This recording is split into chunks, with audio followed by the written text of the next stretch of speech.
The truth just went viral.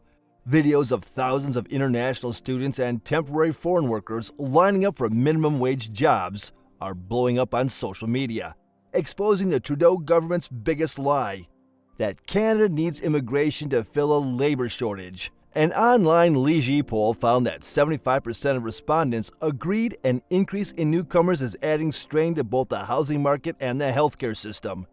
Meanwhile, Canadians are getting poorer, wages are stuck in neutral, and dreams of home ownership are slipping away.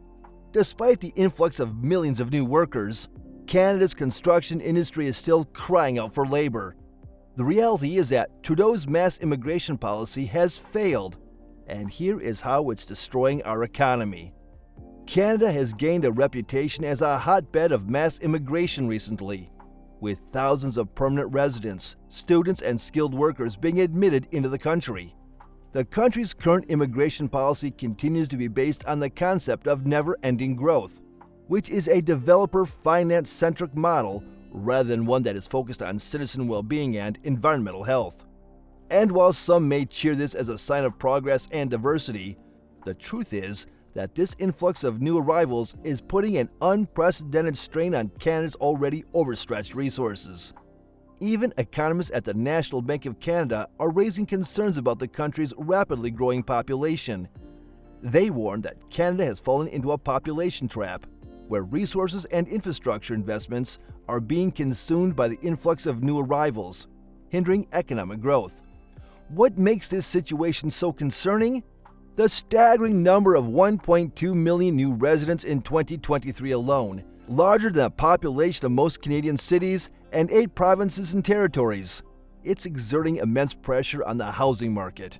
Housing costs, both rents and property prices, are skyrocketing, especially in major metropolitan cities. And the problem is now compounded by a housing supply shortage. This situation is particularly concerning given the housing supply shortage, with only one new housing start for every 4 new people entering the workforce. Despite the Liberal Canadian government's record-high immigration targets, surveys show that 67% of Canadians oppose such high levels of immigration. Now, Canada's ruling class seems to be afflicted by a peculiar condition called Canada's pro-immigration consensus. But where did this obsession come from? This mindset stems from the country's identity crisis following the demise of the British Empire in the 1950s and 60s. The British Empire, which had been Canada's guiding ideology and raison d'etre since the American Revolution, lay in tatters.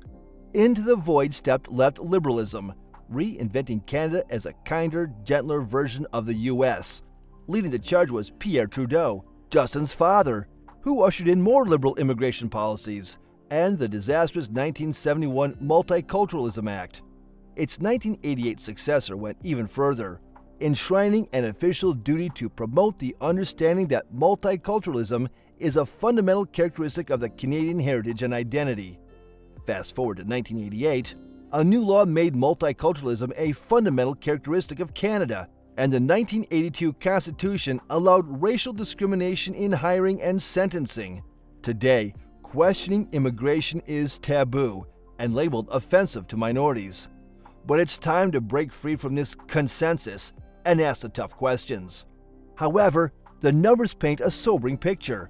According to Statistics Canada, the country welcomed over 405,000 new permanent residents in 2021, the highest number in over a century. Currently, annual immigration in Canada amounts to almost 500,000 new immigrants, one of the highest rates per population of any country in the world. As of 2023, there were more than 8 million immigrants with permanent residence living in Canada, roughly 20% of the total Canadian population. Mass immigration in the country over the past 50 years has pushed the population level to 10 million higher than it would have been with balanced levels. Consequently, Canada has had the fastest growing population in the developed world, matched possibly by Australia in the last several decades. According to the 2021 census, almost 1 in 4 people in Canada, or 23%, are immigrants, the largest percentage in Canada in 150 years, and the highest among G7 countries.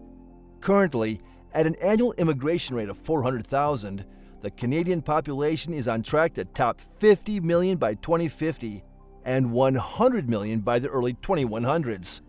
Fair enough. An apparent indication is long lines snaking out of every job fair and hiring event nationwide. Thousands of qualified candidates all vying for a handful of openings. And it's not just the quantity of jobs that's the problem, it's also the quality. In recent years, there's been a troubling trend of immigrants being funneled into low-wage, low-skilled jobs, often in industries like hospitality, retail, and agriculture. These entry-level positions have traditionally been a stepping stone for young Canadians just starting out in the workforce, a chance to gain valuable experience and build a foundation for future success. But with mass immigration flooding the market with cheap labor, many of these opportunities are drying up. Employers increasingly turn to newcomers willing to work for less, leaving young Canadians struggling to find a foothold in an increasingly cutthroat job market. The statistics bear this out. According to a report by the C.D. Howe Institute, the employment rate for Canadian-born youth aged 15 to 24 has fallen by nearly 10 percentage points since 2008, while the rate for immigrant youth has remained relatively stable. In other words, mass immigration is making it harder for young Canadians to get ahead, a trend that should be setting off alarm bells from coast to coast. But it's not just a job market that's feeling the squeeze. Perhaps the most acute pain point for many Canadians is the skyrocketing cost of housing, particularly in major urban centers like Toronto and Vancouver. The headlines are everywhere. Average home prices soaring into the stratosphere, bidding wars breaking out over even the most modest properties, and an entire generation of young people resigned to the fact that they may never be able to afford a place of their own. And while there are certainly many factors fueling this crisis, there's no denying that mass immigration is a major contributor. Now, many politicians argue that welcoming people from around the world, particularly at this time of labor shortages, is good for our country. They believe that the immigration levels allow us to bring in the skills and talent we need to fill the labor gaps we're seeing right across the country. Think of it. If that really were the case, and it wasn't just some cooked-up political talking point by the government and corporations who benefit from an endless supply of cheap foreign labor, then we really shouldn't be seeing videos of thousands of people trying to get a handful of grocery store minimum wage jobs. If there was such a labor shortage, there would be plenty of jobs to go around for these people. But that isn't the case. And we know that isn't the case because the videos are there for us all to see. However, since Canada has embarked on this policy of mass immigration, Canadians have gotten poorer. Real GDP per capita has decreased over the past 3 years. And in fact, over the past 6 years, it hasn't increased at all. It's remained the exact same. You didn't need the data to know that life has become more miserable year after year over the past 4 or 5 years. But now we have it. And it shows that everything we've been told about why Canada must accept such radical and transformational change into our country by way of mass immigration isn't true. According to a 2022 report on immigration in Greater Moncton, immigration is by far the country's top source of population growth in 2020 and 2021. Net interprovincial migration has also increased, and some of those migrants were immigrants who initially settled in Toronto and other parts of Canada. These newcomers account for nearly 80% of population growth in Canada's largest cities, putting immense pressure on an already strained housing market. But it is no rocket science. When a country welcomes hundreds of thousands of new residents every year, all needing a place to live, it's no wonder that prices are skyrocketing and vacancy rates are plummeting. And while some may argue that Canada simply needs to build more housing to keep up with demand, the reality is that this is easier said than done. Construction takes time, and in many cities, there simply isn't enough land or infrastructure to keep pace with the relentless influx of new arrivals. The result is a vicious cycle of rising prices, declining affordability, and a growing sense of frustration and despair among those struggling to keep a roof over their heads. But housing and environmental emissions are just the tip of the iceberg when it comes to the cost of living crisis fueled by mass immigration. In terms of healthcare, Canada's publicly funded system is a point of national pride.